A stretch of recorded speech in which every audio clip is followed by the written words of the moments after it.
Quiero decirle a la doctora, con su muy buenos días para usted, doctora Liceroa Rovira. Buenos días, Juan Enrique. Buenos días, amable audiencia. En esta hermosa mañana les deseo tomarnos un tinto en su casa con notaría en casa. Qué bueno, vamos a continuar con este programa que lo estamos dedicando precisamente a la violencia de género, y estábamos haciendo el estudio de unos casos, estudios de casos en los cuales habíamos analizado la de una joven y decíamos que íbamos a analizar también el caso de una niña, de un adulto mayor. Ya hicimos previamente en el programa anterior, en los anteriores, el estudio de caso de dos mujeres jóvenes, ¿verdad?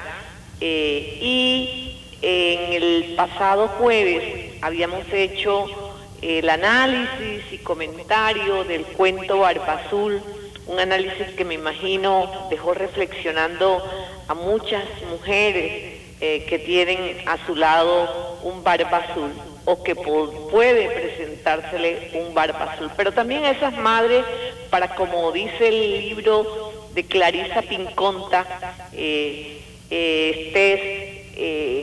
las mujeres corren con los lobos, las madres nos debemos convertir en esas mujeres salvajes, orientadoras, guiadoras de nuestras hijas, para que no sean sometidas a torturas verbales, físicas, emocionales y sexuales. Y en este orden de ideas, hoy les traigo también el estudio de un caso, el estudio del caso pues de una niña. Es un nombre ficticio, como les digo, los casos que traigo a esta emisora para su estudio son casos de la vida real, pero cuyos nombres son cambiados con el fin pues de confidencialidad que debe existir en el habeas datus. Hoy cuando verdaderamente la ley nos protege en el derecho a la intimidad, ¿verdad? Y en el cual no tenemos por qué suministrar aun cuando conozcamos los datos de una persona. Entonces hoy el caso es el caso de Blanqui. Blanquita nació a mediados de los años 60, ¿verdad? Una niña de tez blanca, rubia, cabellera. Nació en el 60 y pues hoy ya es una mujer que se casó, pero les voy a contar el caso de ella cuando era niña. Era pues blanca, rubia, ¿verdad? Con una cabellera muy hermosa desde muy pequeña. Su parecido con su abuelita materna era evidente por ser blanca. Su entorno familiar y social se congratulaba con su cuerpecito de muñeca, y además era blanca y mona en esta sociedad de discriminación. Al llegar a los 6 años, su parecido con su abuelita era muy marcado. Su mamá, una mujer muy amorosa con sus hijos, pero quien tenía cierto resentimiento con su suegra.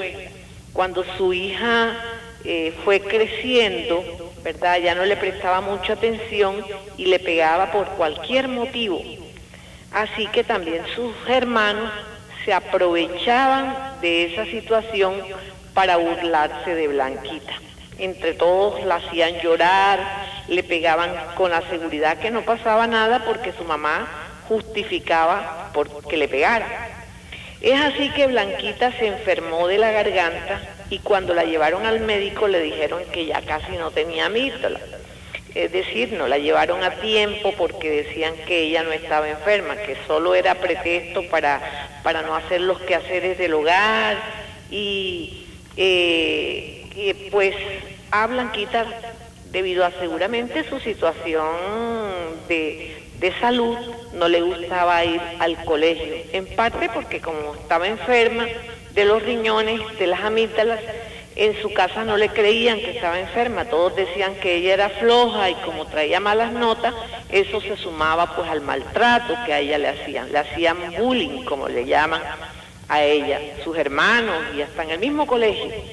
Blanquita lloraba, era muy llorona, lloraba todos los días, una niña que la maltratan, una niña que le hacen bullying, una niña que siente el desprecio porque de pronto se parece a su abuelita y a su mamá tiene cierto recelo con su suegra, pues lógicamente es una niña que llora y llora, ¿verdad? Alguno de sus hermanos le pegaba por las travesuras que hacía cuando era adolescente, pero Blanquita tenía una prima que estudiaba Derecho y siempre le mostraba la realidad para que no se dejara maltratar. Le decía cuáles eran los derechos de los niños y de las niñas para que no se les maltrate, cuáles eran los derechos de las jóvenes, ¿verdad?, para que no se les maltrate desde el hogar. Y en ningún sitio. Nosotros, el derecho es al buen trato.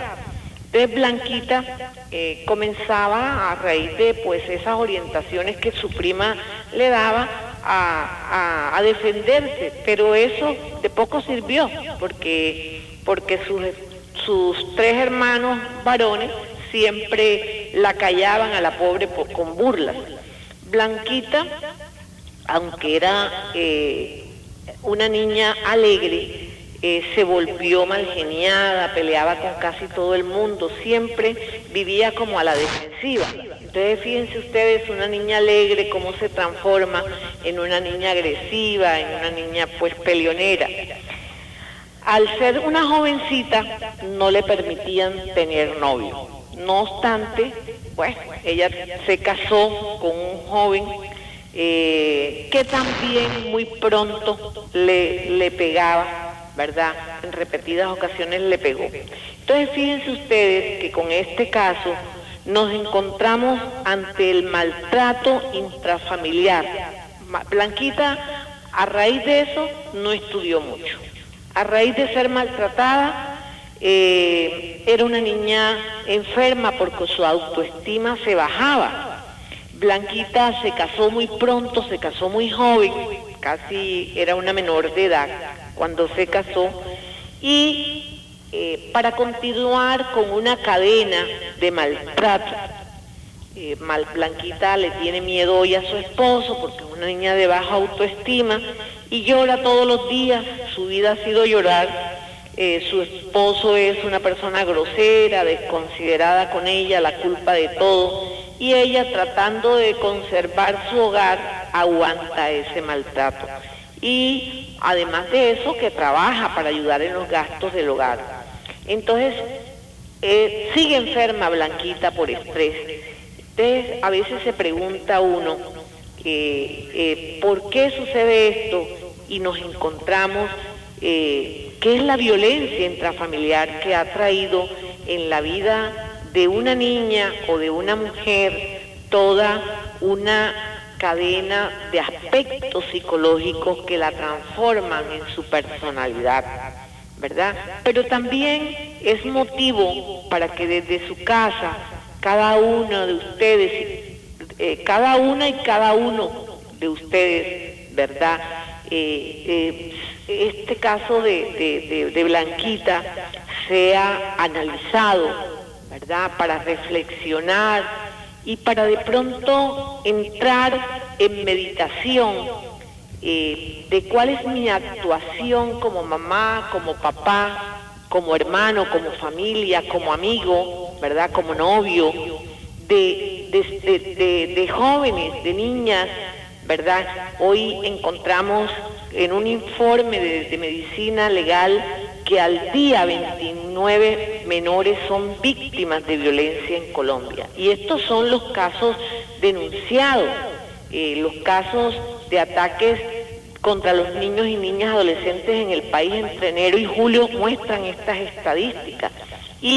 Pero lo más curioso y lo más preocupante de esto, Juan Enrique y estimada y querida audiencia, es que se está dando un incremento, fíjense, casi del 12% con relación al mismo periodo en el año 2017. Entonces, esto nos llama la atención para que desde las instituciones, como son nuestros hogares, nuestros planteles educativos, la misma alcaldía municipal que orienta políticas públicas para, desde la niñez, ¿verdad?, direccionar el desarrollo de la personalidad en esos programas de 0 a siempre, etcétera.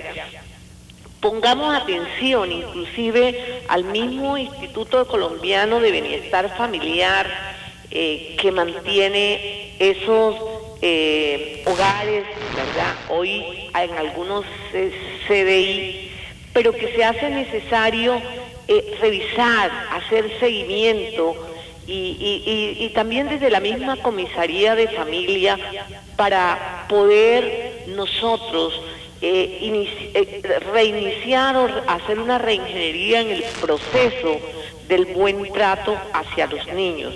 Fíjense ustedes que Medicina Legal, precisamente en los recorridos del año 2018, señala que hay 4.000 menores que han sido objeto de abuso sexual, ¿verdad? Y dice que entre los 0 y 4 años son los niños más violentados en el país, ¿verdad? Y entre los 5 y 9 años de igual manera, son 13 violentados.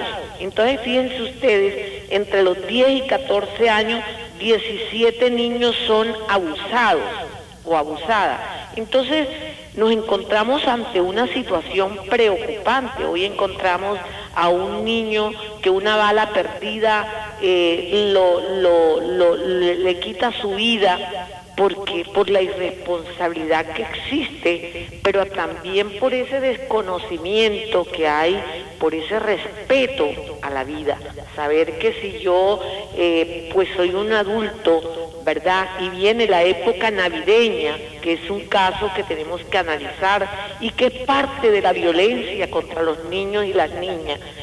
Cuando yo mamá, cuando yo papá, cuando yo familiar que cuido a ese niño, ¿verdad?, permito que el niño pueda manipular pólvora cuando es un detonante que puede producir inclusive la muerte por toxicomanía o porque le explota y le daña pues su cara o cualquier órgano del cuerpo, o le produce quemaduras que dan como resultado la muerte.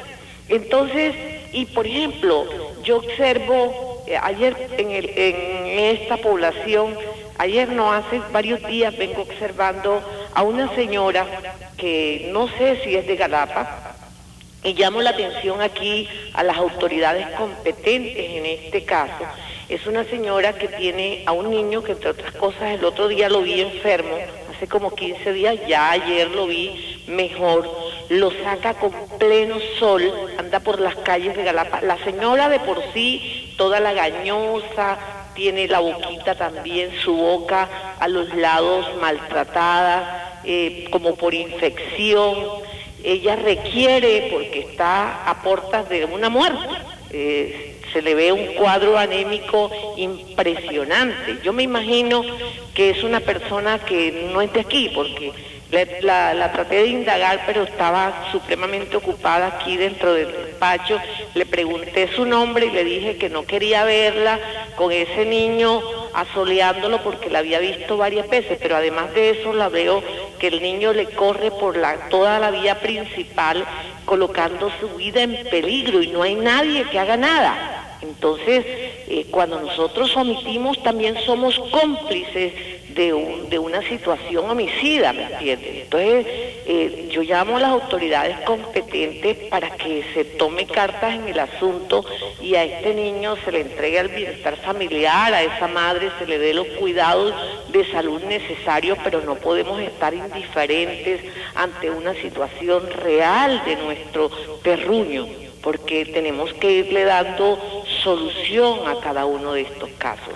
Entonces, no sé dónde vive, no he podido indagar dónde vive la señora, o si es una señora de la calle, pero tiene un niño que lo permanece por todas las calles. Lo he visto el otro día, iba en el carro y me bajé del carro para decirle, mire señora, tome el niño y llévelo por la parte de adentro, porque usted lo lleva por la parte de afuera, lo suelta y parece que o sea, yo me imagino que la señora de pronto tiene hasta trastornos mentales, lo suelta y el niño corre por toda la vía principal con una velocidad con que andan las motos y los carros, que de pronto los que son de aquí tienen el sumo cuidado, pero hay personas que entran a Galapa, que no son vehículos de aquí y que por lo tanto conducen de una manera que no entienden que este es un municipio que apenas va avanzando, aun cuando vertiginosamente en lo que tiene que ver con la movilidad, ¿verdad? Y que hay que andar con cuidado. Eso no lo entiende la persona que viene de Barranquilla o un vehículo que viene de otro lugar del país.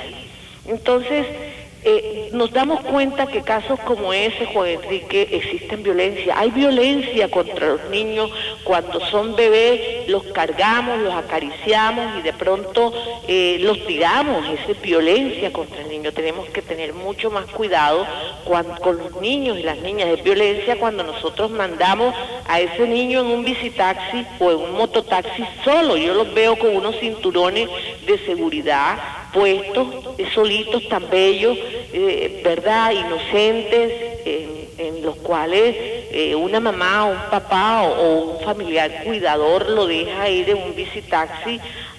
Puede ser conocido quien lo lleva, ¿verdad?, pero debe ir con un adulto mayor. Eso es parte de la responsabilidad de los mayores, ¿verdad?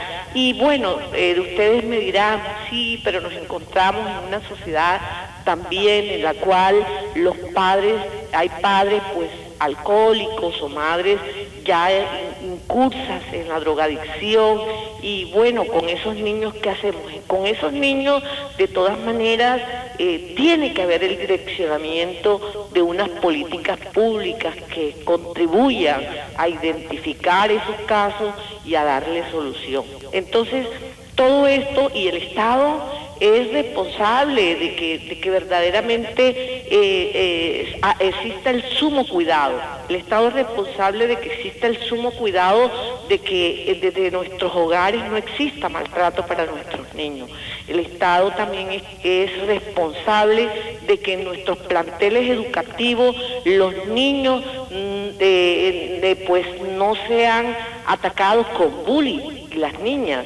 Y el Estado es responsable de que también nuestros planteles educativos tengan una comunidad educativa compuesta por instructores, ¿verdad?, que traten bien al niño y a la niña. Entonces, esto es supremamente importante porque en el análisis sociológico nos podemos dar cuenta que esto va haciendo un daño emocional que tiene incidencia en la autoestima y en el desarrollo de la personalidad de ese individuo del mañana. Entonces, un niño o una niña con baja autoestima, nos vamos a encontrar que es una niña que no quiere estudiar, que no quiere ir al colegio, que no quiere responder de buena manera hacia un emprendimiento dentro del desarrollo de su personalidad, y va a ser aquella niña que también va a construir un hogar y se va haciendo el mismo ciclo de procesamiento en el cual nos vamos a encontrar en un círculo vicioso, y eso frena el desarrollo de nuestras municipalidades. Es allí donde verdaderamente todos, padres, instituciones públicas, privadas, la misma sociedad en pleno, nos debemos sentir comprometidos para avanzar en este proceso del buen trato hacia los niños. Cuando llevamos a un niño en una moto embutido con dos personas más, es irresponsabilidad de ese mayor que va. A veces yo observo cómo en una moto van 4 personas, ¿verdad? De pronto los adultos mayores con su casco, ¿verdad? Y esos 2 niños que llevó de pronto ahí inmersos en el medio del papá y la mamá, que cree que los lleva protegidos, pero que puede suceder algo, y miren cuál es el chasis o el casco de esos dos niños, es su cabecita, es su cuerpo. Entonces, allí hay maltrato, además de irresponsabilidad, hay violencia contra ese niño porque lo estoy poniendo ante el peligro, lo estoy presentando ante el peligro. Entonces, toda esa suma de análisis, de elementos y factores que podemos observar en este caso que le presento y en los que le menciono, es supremamente necesario reflexionar desde nuestros hogares para saber que a ese niño que de pronto se golpea o se fractura el brazo, ¿verdad?, jugando, porque no tuvo la debida atención, porque no tuvo la debida vigilancia de un mayor que de pronto lo orientara hacia del peligro, allí hay violencia contra ese niño, ¿verdad? Hay parte de irresponsabilidad con ese niño o con esa niña. Entonces nos llama la atención para entender que tenemos que hacer una reingeniería en el buen trato hacia nuestros menores, que hoy los derechos de los niños prevalecen sobre los demás. En algunas ocasiones les he comentado, por ejemplo, que hay una madre o un padre viendo el partido de fútbol, ¿verdad? Y de pronto el niño le llama la atención para algo y primero es la televisión o el WhatsApp, ¿verdad?, o cualquier red de esa social que hoy tenemos ante el niño o la niña. Y no es así. Primero prevalece el derecho de ese niño o de esa niña para atenderlo y para poder saber yo que soy responsable de lo que traje al mundo, ¿verdad? Muchas veces creemos, hoy nos encontramos también ante un plano diferente en el cual las madres y los padres trabajan, ¿verdad? Antes nuestras madres eran dedicadas, además, la responsabilidad, quiero decirles que la responsabilidad no es solo de la madre, la responsabilidad es también del padre, ¿verdad? Y cuando yo traigo un hijo al mundo, no lo traigo por el solo querer de la mujer, lo traigo con el querer de ese hombre que presentó ese espermatozoide para que se combinara con el óvulo. Entonces, por ahí en redes a veces me llama la atención cuando dicen que, bueno, hay mujeres que no se cuidan y tienen 5 hijos y tienen 6 hijos, ¿verdad? Y entonces que deben cuidarse y planificar. Sí, también los hombres tienen que planificar y también los hombres tienen que ser parte de esa contribución de la no explosión demográfica, ¿verdad? O de la planificación familiar. Entonces, porque esta es parte de la responsabilidad como humanos. Hoy tenemos un problema climático, hoy tenemos un problema de explosión de la humanidad, pero además de eso ha colapsado la humanidad precisamente porque de pronto existen más seres humanos en el mundo de los que estaba preparado la Tierra, y tenemos un problema climático porque además no hemos sido responsables con nuestro medio ambiente, con la Tierra, con la naturaleza, ¿verdad? Entonces hay que también tomar atención para entender que si ese hijo que traigo al mundo va con la responsabilidad de un cambio climático, si lo puedo traer, si verdaderamente no se va a encontrar en una situación. Hoy los estudios científicos señalan que en 200 años aquí esto está terrible. ¿Y será que yo cuido el agua para que esos hijos de mis hijos tengan agua en un futuro? ¿Será que yo me cuido de tirar cuando voy a la playa plástico al mar para que no se contamine? Entonces, toda esa serie de cosas, ¿será que cuando paso por las calles de Galapa busco un cesto de basura para poder introducir allí el papelito que llevo porque no lo debo tirar al suelo porque es parte de la contaminación ambiental? ¿Verdad? ¿Será que en mi casa no tiro las aguas, las cosas sucias al patio porque traen la ratonera y eso contamina el ambiente? Toda esa serie de cosas es parte de todo un proceso de familiar y es también parte del buen trato no solamente con los menores, sino con el entorno social que contribuye a que nuestros menores tengan una mejor condición social, ambiental, cultural, ¿cierto? E intelectual. Entonces, todo esto es supremamente importante analizarlo en ese estudio de caso de los menores que constituyen una gran importancia en nuestra sociedad. Recuerden que, como dice el lema, ellos son el futuro, ¿verdad?, de nuestra humanidad, y por lo tanto nosotros tenemos que contribuir en este proceso de mejoramiento. Y en ese orden de ideas, Juan Enrique, ya el tiempo se nos acaba casi, señalarles pues que en esa ley 1257, que es del 2008, que es precisamente por las cuales se dictan normas de sensibilización, de prevención, de sanción de las formas de violencia y discriminación contra el género, ¿verdad?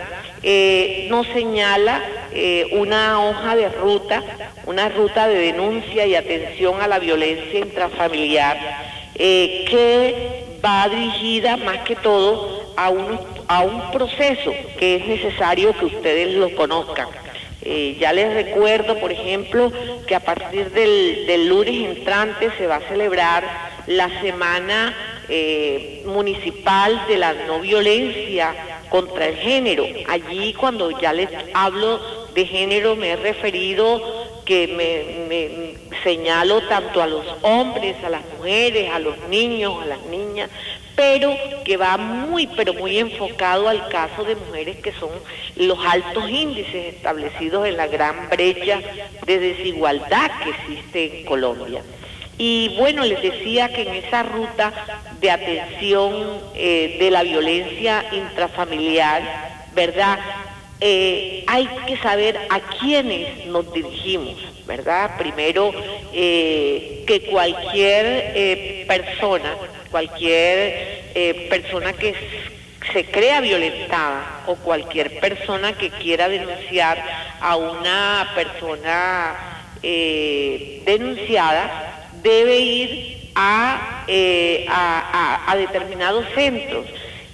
Por ejemplo, en el caso de las comisarías de familia, si nos vamos a las comisarías de familia, nos encontramos que allí se estudian los casos de acuerdo a la edad.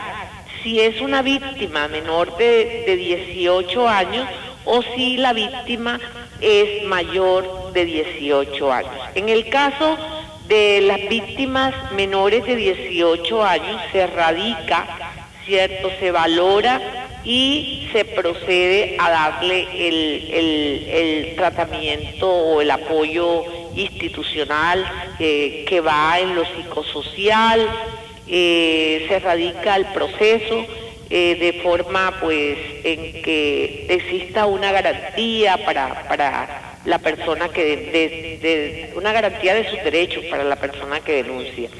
Y si se trata pues de mayores, igualmente en esa comisaría de mayores de 18 años existe un procedimiento específico que podemos ir también ante una inspección de policía, o también podemos ir cuando ese maltrato ha llevado a lesiones personales, ¿verdad? Vamos al centro de salud. Lo primero que hay que hacer cuando hay lesiones personales en esa víctima, ya sea menor o sea mayor, es ir al centro de salud para que el centro de salud establezca si hay la necesidad de ir a medicina legal. Y una vez que se vaya al centro de salud y de allí se oriente si hay la necesidad de ir a la medicina legal, es cuando vamos a proceder a la denuncia, porque muchas veces las personas no saben la hoja de ruta, son maltratadas y van de pronto con el ojo hinchado o el brazo fracturado o abusadas sexualmente inmediatamente a la comisaría o a la policía, donde lo primero que debe proceder es ir ante un centro de asistencia de salud para que de ahí se oriente si el caso amerita pues colocarlo a medicina legal para que sea evaluado y se establezca los días de incapacidad que se señalan en cada caso. En este estudio de la ley 1257, además de la ruta, ¿verdad? Vemos que hay unos deberes que son de la familia y es prevenir, como les decía, cualquier acto que vulnere los derechos de las mujeres, abstenerse de realizar todo acto que implique maltrato físico, abstenerse de realizar conducta que implique una discriminación contra las mujeres o las niñas o las jóvenes. De igual manera, son deberes de la familia dejar participar a las niñas, a los jóvenes, a las mujeres en los espacios democráticos de discusión, de diseño, de formulación y ejecución de políticas públicas. Hay que promoverla, es obligación también de la familia promover la participación y el respeto de las mujeres en las decisiones relacionadas con el entorno familiar, lo que quiere decir, como se los manifestaba anteriormente, que es necesario de que nuestras niñas desde nuestros hogares, ¿verdad?, se expresen. A veces no dejamos hablar a las niñas porque son niñas. A veces en los colegios no dejan hablar sino solo a los niños. Hay que dejar hablar a las niñas, o de pronto nada más le prestan atención a los niños, ¿verdad?, o a los jóvenes y no a las jóvenes. Entonces esa expresión hay que respetarla desde la familia hasta todas las instituciones. Hay que promover desde nuestros hogares, promover el ejercicio de la autonomía de las mujeres, ¿verdad? Esa autonomía va combinada a que ese niño y esa niña se compartan, ¿cierto?, los roles del hogar. No son nada más las niñas, no son nada más las jóvenes, no son nada más las mujeres. Por ejemplo, se enferma algún miembro de la familia y siempre, por ejemplo, es la jovencita o esa persona adulta la que tiene que cuidar a ese enfermo, nada más. ¿Y dónde están los jóvenes? ¿Y dónde están esos adultos, hombres, que también pueden contribuir al cuidado de ese enfermo? Entonces es importante conocer todos los derechos, los deberes que me señala también la ley 1257, para saber que desde nuestros hogares, de nuestras instituciones educativas, desde nuestras instituciones inclusive municipales, públicas, ¿verdad?, y privadas, no somos discriminadas como niñas, no somos discriminadas como mujeres, como jóvenes. También es importante respetar y promover el ejercicio de los derechos sexuales y reproductivos de las mujeres. Entonces también tenemos la capacidad de decidir sobre nuestra sexualidad, ¿verdad?, y sobre la reproducción de nuestra sexualidad. De pronto yo, mujer, considero de que no soy yo la que debo realizarme la histerectomía, ¿verdad?, sino que es mi compañero quien debe hacerse la vasectomía. Y entonces en ese rol, ¿verdad?, de igualdad de derechos y deberes, hay la necesidad de que consensuemos, de que dialoguemos para ver quién se lo realiza. No necesariamente tiene que ser la mujer, ¿ok? Respetar también las manifestaciones culturales, religiosas, políticas y sexuales de las mujeres.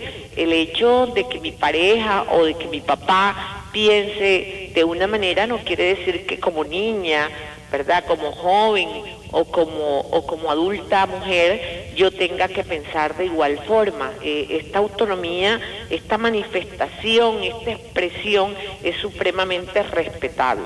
Y fíjense ustedes, en la medida en que nosotros reconozcamos estos deberes que tiene la familia, en la medida en que reconozcamos estos deberes que tienen las instituciones públicas y privadas, hay armonía, hay paz, y si hay paz, yo le he dicho, en nuestro municipio hay desarrollo, es parte del desarrollo de nuestros municipios. En el caso, por ejemplo, de esa niña o de esa mujer, de esa joven, ¿verdad?, o de esa adulta mayor que son discapacitadas, o que hoy no le llaman discapacitadas, sino personas con capacidades excepcionales, tengo que corregir porque tengo una hija terapeuta ocupacional que no me permite desde ningún momento mencionar esa palabra. Son personas con capacidades excepcionales.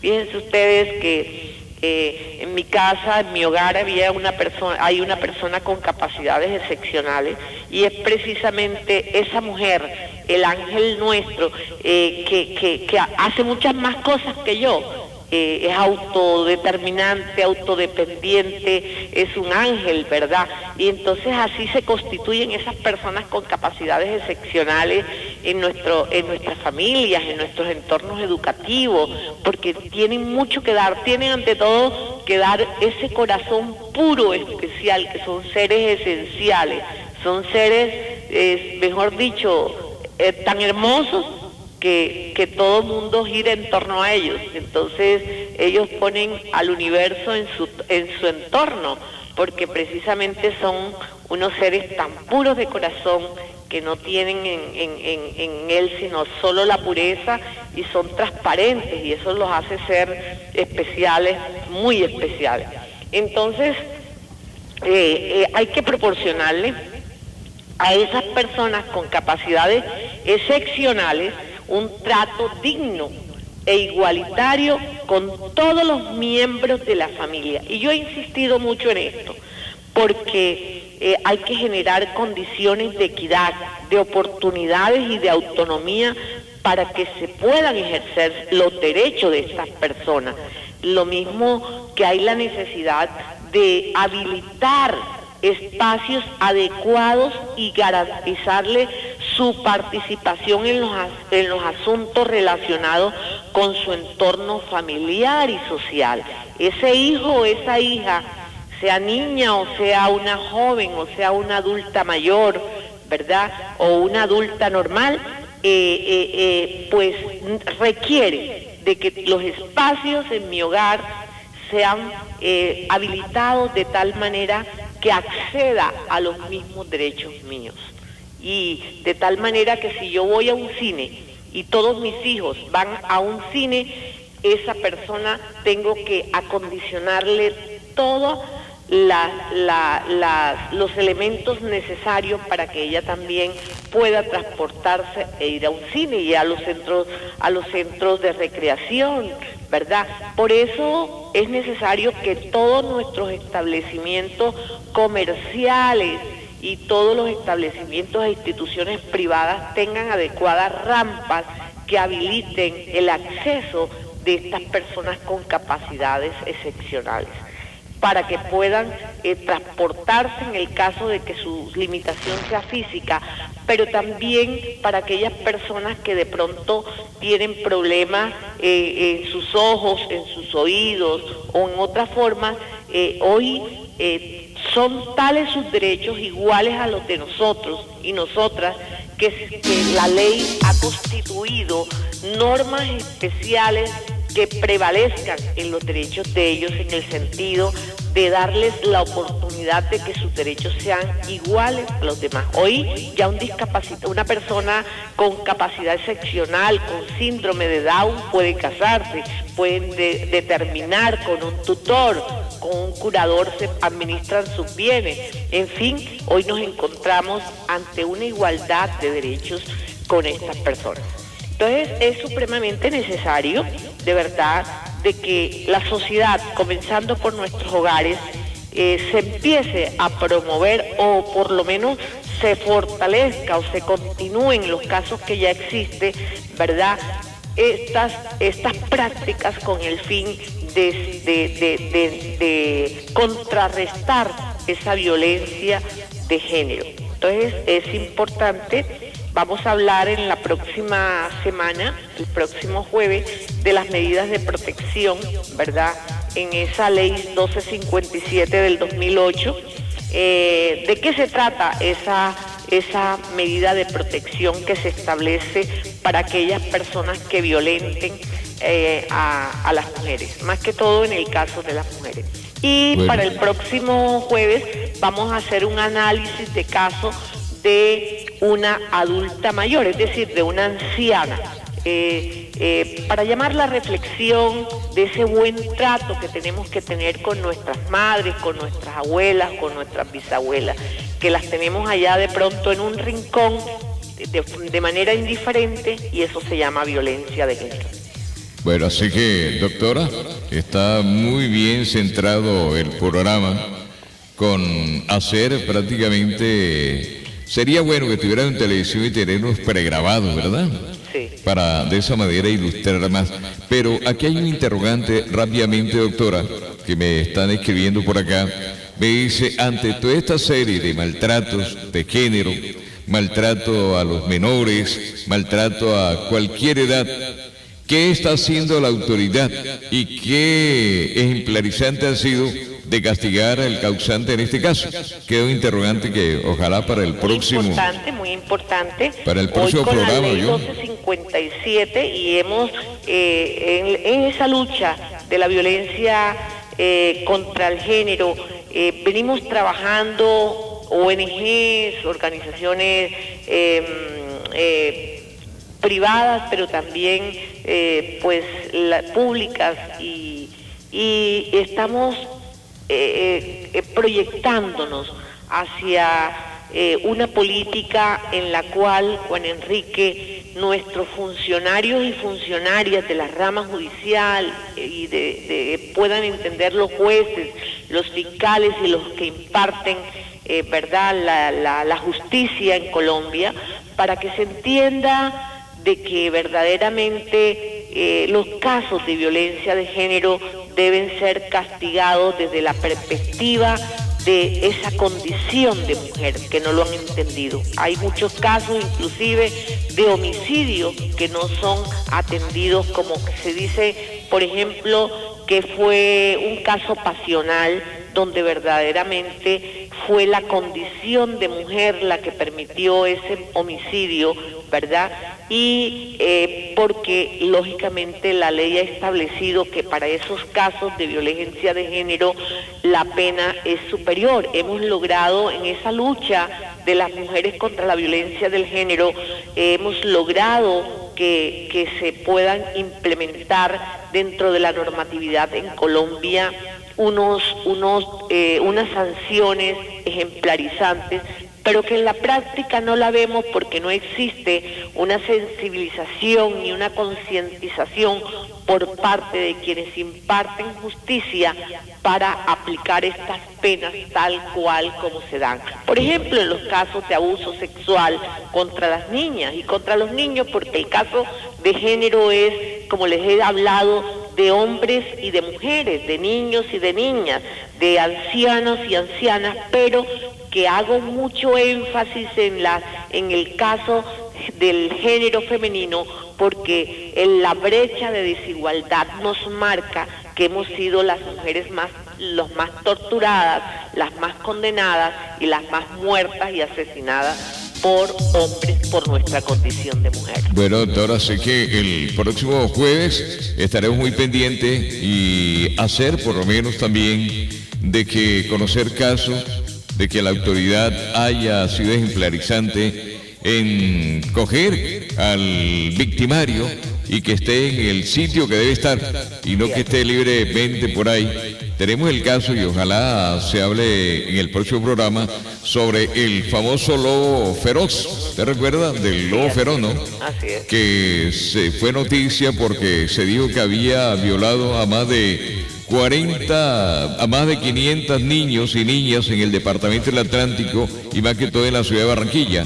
Se fue para Venezuela, lo capturaron, lo deportaron y hasta ahí no se hace más nada. La autoridad debe ser muy ejemplarizante y un caso de esto debe ponerlo prácticamente como en la picota pública para hacerle señalamiento y no hacerle un busto, pero sí ser ejemplarizante en cómo se castiga una persona que actúe de esta manera. Un feliz día para usted, doctor. Bien, Juan Enrique, aquí traeremos a la emisora un caso pues simulado que sea como el del lobo feroz. Bueno. Pueden estar ustedes seguros. Analizamos el caso de los ancianos y específicamente de las ancianas, que somos las mujeres más maltratadas, ¿verdad? Porque generalmente las mujeres atendemos bien a los hombres, pero viceversa no se da el caso. Entonces vamos a analizar esos casos bien analizados y pasamos a un caso parecido al del lobo feroz. Bueno, perfecto, doctor. Un feliz día para usted, ¿vio? Feliz día, Juan Enrique. Feliz día a esta amable audiencia. Les deseo un fin de semana maravilloso, lleno de buen trato, lleno de amor, lleno de armonía, de paz y de respeto por las concepciones, por la autonomía de las niñas, de las mujeres, de las jóvenes y de los adultos. Bueno, perfecto. Así que de esa manera, señores y señores, el próximo jueves un programa similar de Notaría en Casa con esta profesional que me gusta la forma de enfocar y focalizar y hacer las cosas